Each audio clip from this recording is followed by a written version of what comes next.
나오네요. 안녕하십니까? 네. 이렇게 뵈니까 또 자주 뵙고 싶네요. 그래서 매주 한 번만 보는 것보다 더 많이 만나는 게 좋으니까요. 그래서 이렇게 화요일에 또 뵙게 돼서 정말 반갑습니다. 오늘 저는 하나님의 창조하신 것 중에 하나죠. 별을 주제로 이야기를 나눠보고자 합니다. 그래서 설교 제목은 또 별들을 이라는 내용으로 준비해봤습니다. 창세기 1장 16절에서는 창세기 1장은 하나님께서 이 세상을 창조한 이야기가 담겨져 있죠. 그 중에서도 이제 네 번째 날에 해당하는 내용이 16절에 있는데요. 하나님이 두 큰 광명체를 만드사 큰 광명체로 낮을 주관하게 하시고 작은 광명체로 밤을 주관하게 하시며 또 별들을 만드시고 라고 적혀 있습니다. 근데 일단은 저는 과학을 공부하는 입장으로서 이게 처음 봤었을 때 되게 신기했었거든요. 한 분이 물어보시더라고요. 혹시 과학을 공부하셨으면 창세기 1장 읽을 때 믿기 힘들지 않으셨어요? 근데 그렇진 않았습니다. 왜냐하면 창세기 1장 쭉 읽으면서 피조물들이 만들어지는 순서들을 봤었을 때 이거 되게 체계적으로 만드신다, 그 생각이 먼저 들었어요. 공간이 완성이 되고 땅, 육지, 바다가 다 갈라진 후에 생물이 채워지고 그런 과정들을 쭉 보면서 이거 만물에 대한 이해가 있지 않으면 이게 쓸 수 있나 생각이 들었던 부분이고, 또 놀랐던 건 두 큰 광명체가 있다고 하는데 큰 것을 낮을 주관하게 하셨다, 작은 것을 밤을 주관하게 하셨다, 이렇게 적혀 있잖아요. 근데 사실 일식 아시죠? 이게 성립이 될 수 있는 이유는 그냥 우리가 땅에서 이렇게 하늘을 올려다봤을 때 사실 태양의 크기와 달의 크기가 똑같습니다. 그래서 사실 겉보기 크기라는 개념이 나오기 시작했던 게 기원전 2세기부터예요. 과학에서 하늘에서 그냥 우리 맨으로 보는 거 말고 실제 거리와 크기를 알게 된 게 기원 후 15세기부터 시작해서 확장된 게 18세기 정도로 알고 있습니다. 근데 기원전 15세기 모세가 태양이 더 큽니다 라고 선언하면서 시작하는 걸 딱 보면서 이거 당대 천문학 공부하신 분이었나? 어떻게 된 거지? 하고 되게 엄청 많이 놀랐었던 내용이에요. 그래서 이런 것들을 보면서 이게 정말 과학적이지 않을 수가 있나 생각을 오히려 했었던 부분입니다. 근데 사실 그게 오늘의 중요 주제는 아니고요. 제가 주목했던 거는 저 뒤에 맨 마지막 문장입니다. 만드시고 이렇게 적혀 있잖아요. 근데 혹시 여러분들 성경책 읽고 다 가지고 계시잖아요. 제가 가진 이 성경책은 아닌데 제가 성경책을 또 다른 호크마 주석이라는 성경책을 보고 있거든요. 근데 그 책은 좀 더 섬세하게 적혀 있는데요. 이제 저 앞에 내용 여기군요. 이제 보시면은 만드시고라는 글자가 좀 작잖아요. 이게 무슨 의미냐면은 제가 성경을 원어에서 이걸 번역을 해드렸는데요. 문맥을 좀 더 자연스럽게 읽기 위해 제가 첨가한 단어입니다 라고 표시해준 문장이 표시하고자 저걸 작게 적은 거예요. 그러니까 한마디로 말하면 원문에는 저게 없었다는 것이죠. 그래서 실제 문장은 좀 어찌 보면 부자연스러울 수 있는데 이런 문장입니다. 하나님이 두 큰 광명체를 만드사 큰 광명체로 낮을 주관하시고 작은 광명체로 밥을 주관하게 하셨고 또 별들을 하고 문장이 끝난 거예요. 그래서 이거를 신학과만 잠깐 다니고 있는 저도 알 정도니까 성서 연구하시는 분들은 더 자세히 알 거 아니에요. 그래서 당황해서 이런저런 해석들과 주석이 막 붙어 있더라고요. 근데 여러 가지 주장이 있지만 크게 두 가지로 분류가 됩니다. 첫 번째로는 넷째 날에 별들 만드신 거 맞다.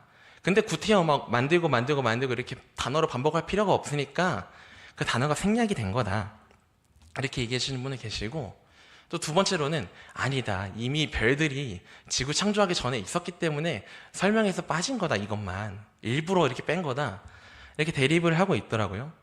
왜 대립하는지는 알겠어요. 왜냐하면 첫 번째 해석을 가려면은 잠깐만, 우리가 제일 막내로 태어났잖아.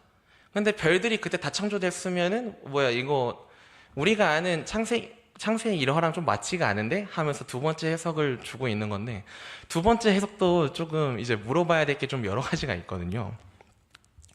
그래서 저희 재림교 주석과 만나 주석 같은 경우에는 이번 해석을 지지하려는 방향으로 나아가고 있습니다. 그러니까 한마디로 넷째 날에 사실 별들은 안 만들어졌어요, 이런 얘기를 하고 있는 것이죠. 그래서 사실 어린이분들께 성경을 가르치거나 저희들끼리 막 공부할 때에도 하나님께서 넷째 날에 뭐 만드셨어요? 해와 달과 별을 만드셨어요. 막 이렇게 가르쳐주고 소개하고 그러잖아요. 이거 만약에 저희 재림교 주석의 설명이 맞으면 이 해석에 전면 수정이 필요하게 되는 상황인 거죠. 또 저희 제가 듣는 복음 성가 중에 이 시간 너의 마음속에라는 노래가 있는데요. 여기 가사가 이렇거든요. 하나님은 너를 사랑해 얼마나 너를 사랑하시는지 너를 위해 저 별을 만들고 세상을 만들고 아들을 보냈네. 노래를 잘못 불렀군요. 너를 위해 저 달을 만들고 이렇게 바꿔서 불러야 될까요? 그래서 저는 그 별에 관한 추억이 되게 많거든요. 그래서 이거를 뺏기지 않고자 성경 연구를 시작을 했습니다. 정말로 넷째 날에 별이 안 만들어졌나? 이 부분을 좀 확인해야 할 필요성을 느꼈거든요. 근데 일단은 이야기를 하기 전에 이게 성립이 되면 뭐가 문제인지부터 얘기를 해봅시다. 넷째 날에 별이 안 만들어졌으면 그게 그리 큰 문제인가요? 한다면 왜냐하면 별은 어쨌든 우리들을 비춰주고 있고 우리는 그걸 즐길 수 있으니까요.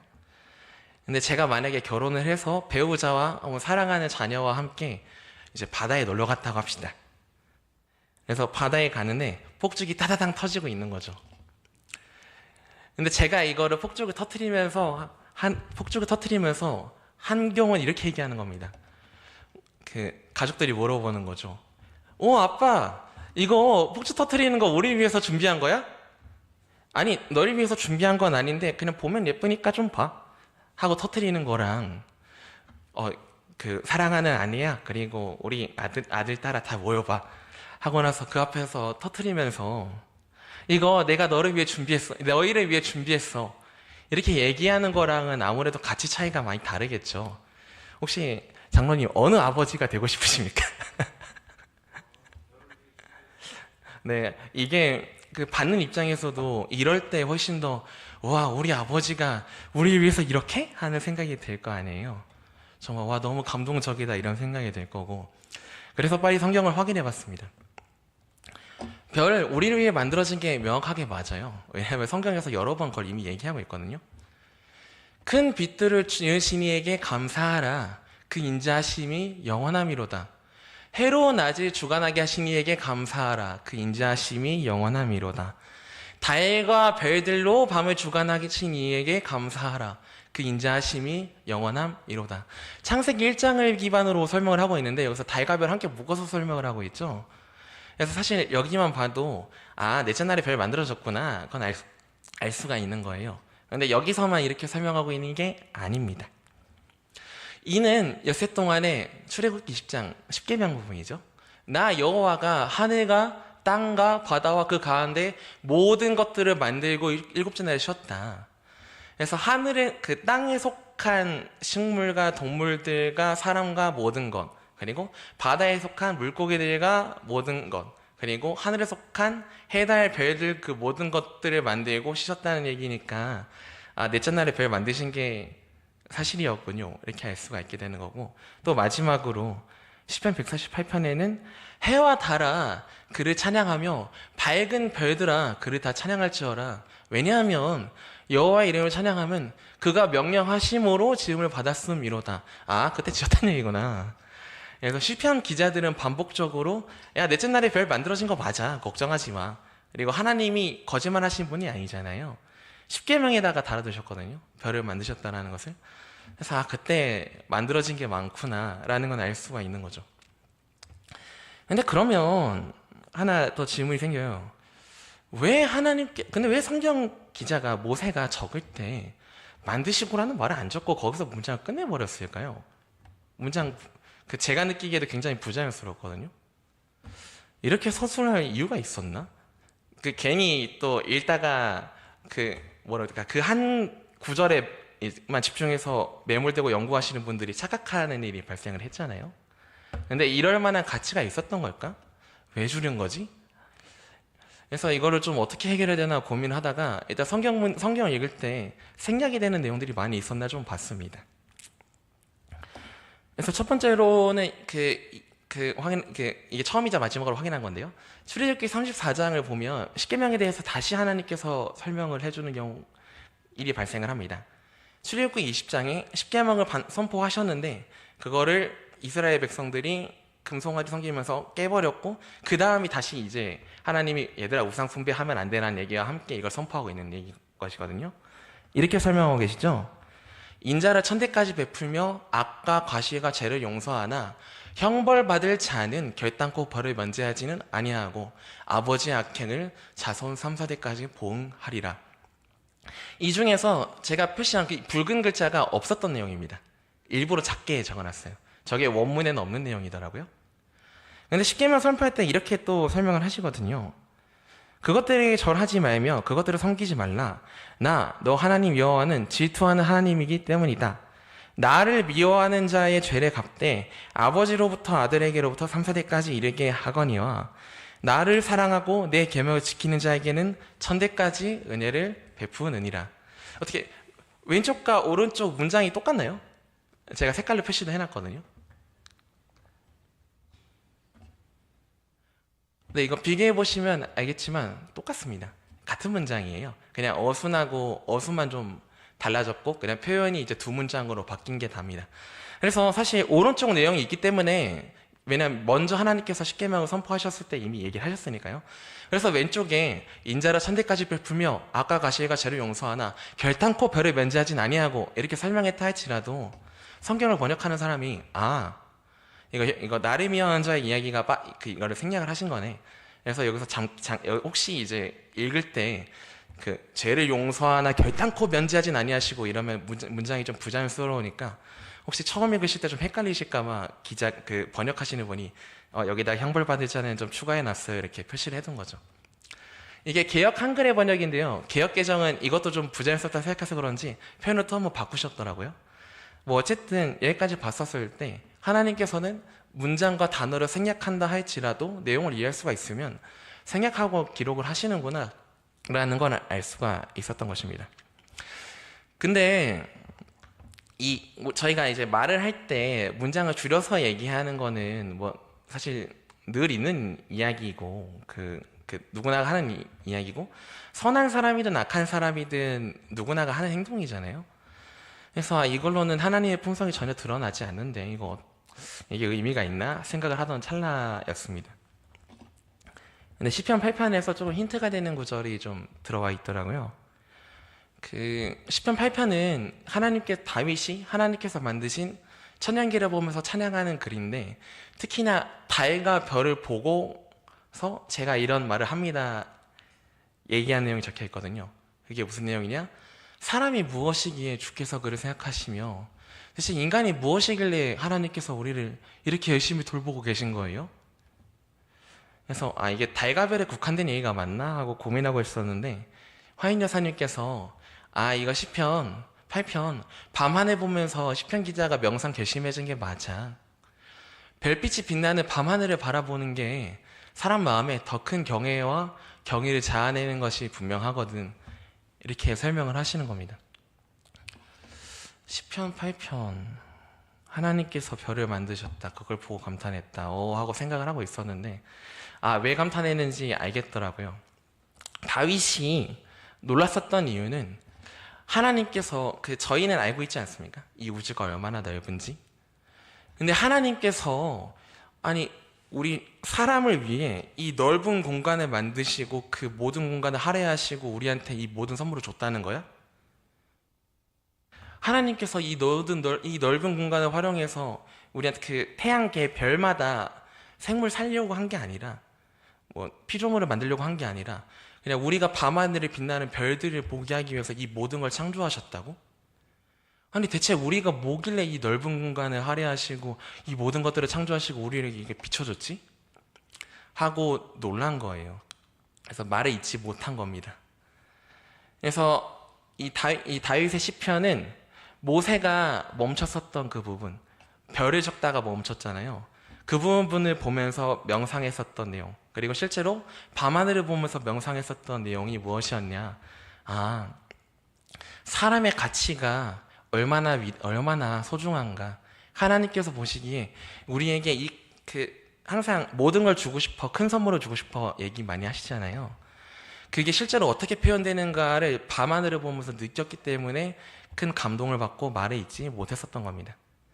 그래서 이거를 표현할 문장과 단어를 찾지 못한 거예요. 그래서 다윗은 그냥 자신이 느꼈던 감상만 적어놨고, 모세 같은 경우에는 이걸 어떻게 표현해야 되지 고민하다가 그냥 그대로 문장을 완결을 지어버린 것입니다. 그래서 너무 큰 선물을 받으면 가끔 말을 잇지 못하고 감동받아 눈물 흘리고 그대로 껄껄 울고 하잖아요.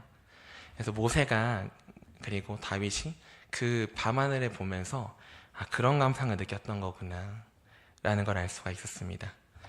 그래서 밤하늘의 별, 그리고 밤과 별이, 밤하늘에 떠있는 수많은 별들은 하나님께서 생각하시는 우리들에 대한 진심을 알려줘요. 이 넓은 공간 다 너희를 위해 할애할 수 있어. 그리고 이 수많은 별들 다 너희를 위해 지어진 것들이야. 너희들이 이거 보면 기뻐할 거라고 생각하고, 또 이거 내가 너희를 사랑한다는 걸, 그래서 이만큼 많은 사랑을 표현하고 싶다라는 걸 너희들이 알면 좋겠어서 이렇게 만들었다 라는 걸 알 수가 있는 거죠. 심지어 이 수많은 별들이 다 사람에 대한 선물이거든요. 그러니까 이 별들은 어디까지나 사람에 대한 하나님의 사랑 표현이라는 것이죠. 그래서 이 모든 걸 알고 사람의 가치를 살펴볼 때, 한 영혼이 얼마나 소중한지 생각을 해볼 때, 진짜 이게 사람이 얼마나 귀중한 존재인가, 얼마나 사랑받아 마땅한 존재인가, 이걸 보면서 깨달을 수가 있었던 것이죠. 이 수많은 별들 아름답지 않나요? 가끔 이제 사실 도심지에서는 밤이 밝기 때문에 별이 잘 안 보일 수 있습니다만, 가끔 밤에 나가서 밤하늘을 보면서 명상을 해보시는 것이 어떠십니까? 하나님께서 이 선물을 준비하신 건 매일 밤마다 여러분들을 사랑하신다고, 이렇게 수많은 선물을 줄 수 있다고 매일 밤 영원히 전달해주고 싶어서 이렇게 계획하신 것이거든요. 그래서 이 밤하늘을 보면서 명상하는 것이, 맞아, 하나님이 우리를 이렇게 사랑하신다라는 것을 기억하게 되는 굉장히 귀중한 계기가 될 것임이 확실하거든요. 그래서 모세와 다윗이 느꼈었던 것처럼 그 감동이 우리 모두에게 임하기에 진심으로 소망합니다. 별에 담긴 의미는 그것으로 끝이 아니었어요. 사실 이게 모세에게 더 와닿을 내용이었는데요. 아브라함에게 별을 걸고 약속을 하신 게 있지 않습니까? 수많은 민족이 너를 통해 수많은 자손들이 생겨날 것이며 나는 그들에게 복을 줄 거라고, 그 사람들이 큰 민족을 이루고 많은 복을 받을 거라고. 이걸 보면서 아마 더 생각을 했었을 것 같아요. 창세기를 적다가 왜 지금 아브라함의 후손인 모세가 왜 애굽의 그 압제에도 불구하고 이스라엘 민족이 보호를 받고 아직 멸족당하지 않았는가. 그래서 하나님께서 잘 몰랐지만 그 걸음걸이마다 섬세하게 더 보호하고 계시고 지키고 계셨구나. 그래서 우리가 아직 이 애굽에서 핍박을 당하면서도 무사히 지낼 수가 있었던 거구나. 그걸 알 수 있는 굉장히 귀중한 계기가 되거든요. 그래서 모세에게 있어서 별의 약속이란 하나님께서 우리를 잊지 않고 기억하시고 보호하시겠다는 약속이기도 해요. 그래서 더욱더 큰 감동이 있었던 것이겠죠. 그래서 모세는 이 창세기 썼을 때가 출애굽하기 전이었기 때문에 이 별을 보면서 출애굽을 인도하시겠다는 하나님의 약속에 대한 믿음이 더 강해졌을 게 분명해요. 또 별의 자체에도 의미가 이미 또 있는데요. 별은 이 성경전들 하나하나씩 읽어볼게요. 아까 전에 읽었던 내용이죠. 해와 달아 그를 찬양하며 밝은 별들아 다 그분을 찬양하라. 그가 또 그것들을 영원히 세우시고 패하지 못할 명령을 정하셨다.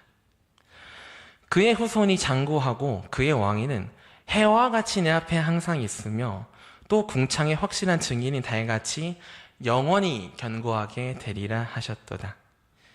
지혜 있는 자는 궁창의 빛과 같이 빛날 것이요 많은 사람을 옳은 대로 돌아오게 한 자는 별과 같이 영원토록 빛나리라. 그때에 의인들은 자기 아버지 나라에서 해와 같이 빛나리라. 귀 있는 자는 들으라. 이게 해와 달과 별에 담긴 의미거든요. 어떤 의미인지 이제 잘 아시겠죠? 해와 달과 별은 영원함의 상징이에요, 기본적으로.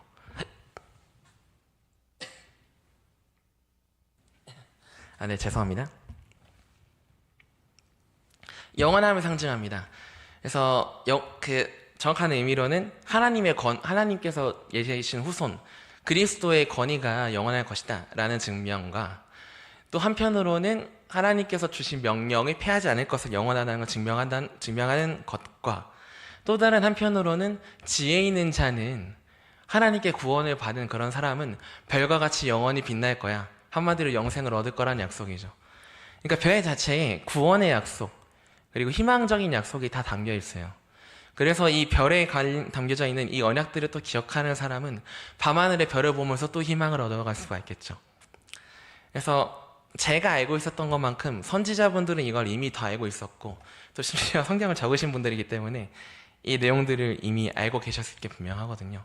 그래서 그분들께 더 큰 은혜가 있었구나. 왜냐하면 별은 하나님께서 우리를 꼭 구원하시겠다는 뭐라고 해야 될까, 다짐이자 선서 같은 거니까요.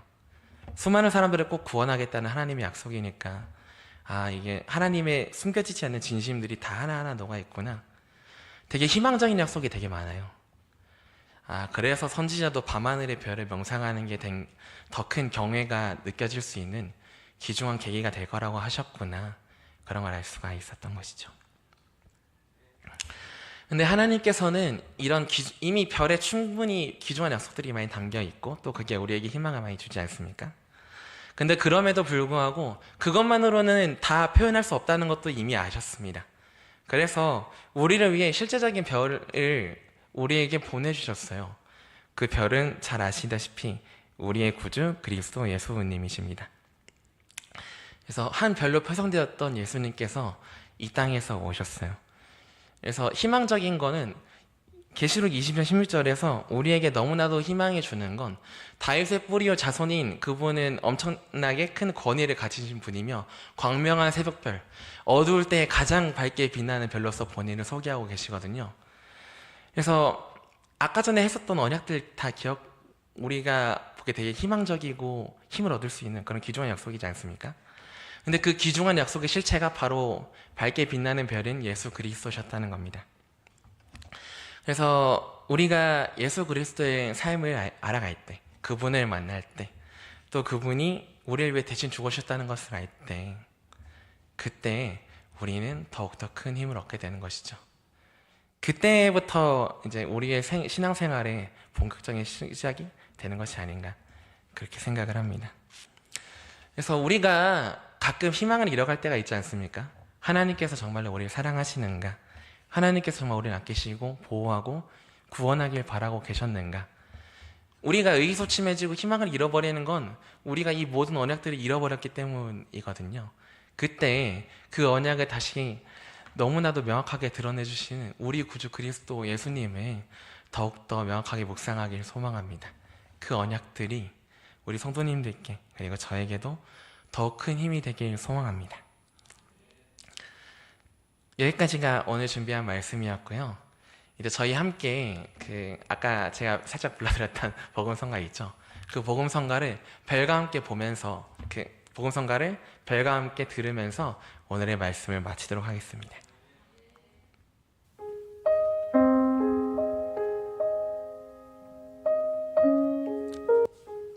죄송합니다.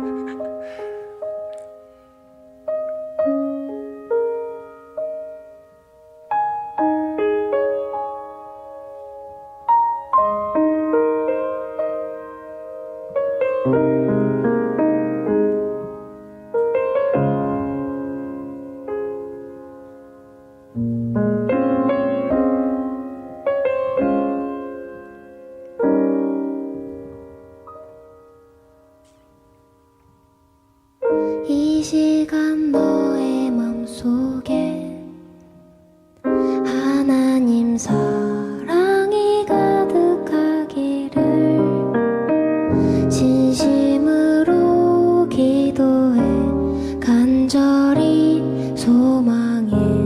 하나님 사랑 가득하기를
네.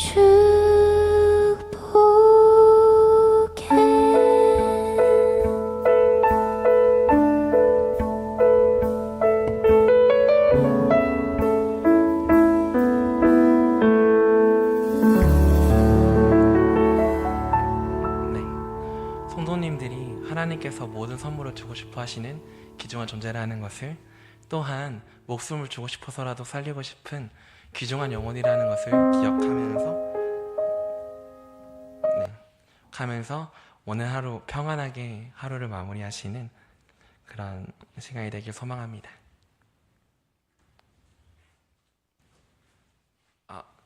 죄송합니다. 혹시 이후에 함께 기도하시는 시간 맞죠? 제가 기도 제목 생각을 해왔는데 파일이 깨졌네요. 네, 죄송합니다. 그래서 세 가지 기도 제목을 생각해봤습니다. 첫 번째로는 오늘 말씀과 연관된 것인데요. 하나님께서 언제나 우리를 사랑하신다는 것을 기억하고 잊지 않고 살아가게 해주시기를 소망하고요.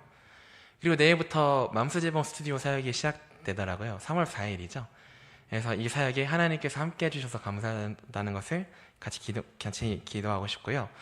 또 저희 전인조 소그룹 사역이 잘 이루어져서 하나님이 아끼고 사랑하시는 이 세상 모든 사람들에게 귀중하고 좋은 감화가 있기를 함께 기도하고 싶습니다.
저희 함께 기도 올리시겠습니다.